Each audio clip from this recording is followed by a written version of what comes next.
এটা ঠিক না আপনার সিগারেট খাওয়া। আসসালামু আলাইকুম সোহেল ভাই, বসতে পারি? বসেন বসেন। আলহামদুলিল্লাহ। তো হঠাৎ করে আমারে কি জন্য তলব করছেন একটু বলবেন? আপনারে কি আমি সাধে তলব করছি? বিপদে পড়িয়েই তলব করছি।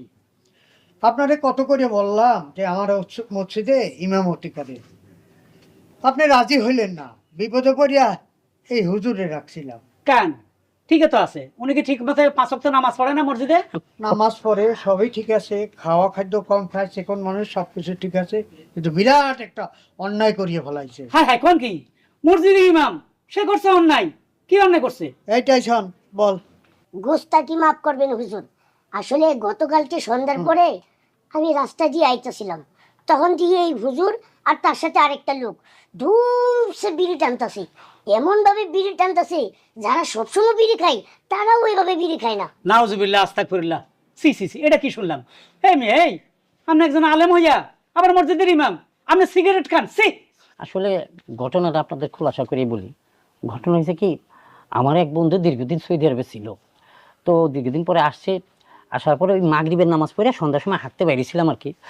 ওটা ক্লাসটার মধ্যে দেখা, তো দেখে আমার বলতেছে, বন্ধু আমি ওই সৌদি আরব থেকে আসছি, এই নেয় তোর জন্য বিড়ি আনছি, মানে সিগারেট আনছি।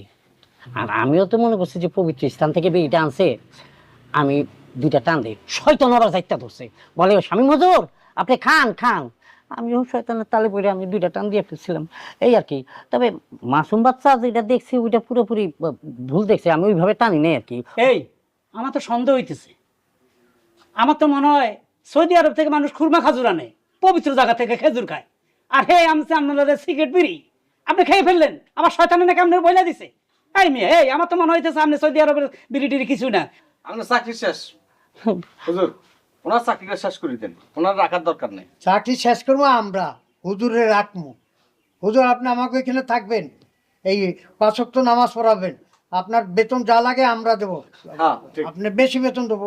না না, সোহেল সভাপতি সাহেব, আপনি এর আগে আমারে বলছেন বেতন বাড়াই দিবেন আপনার মসজিদে ইমামতি করার জন্য। আসলে আমি তো একটা মসজিদে ডিউটি করি, চাকরি করি, তবে ওইখানে আর করবো না। জানেন ওরা কি করে?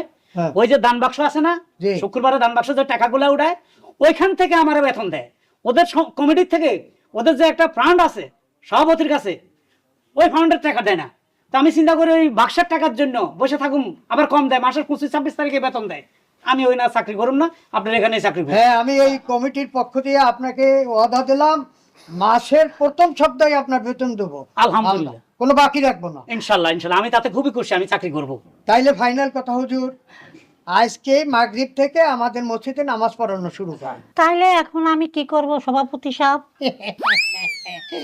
আপনি আর কি করবেন, সৌদি আরবের সিগারেট টানতে টানতে ইসরায়েল চলে যান। ইন্দোরের বাচ্চা,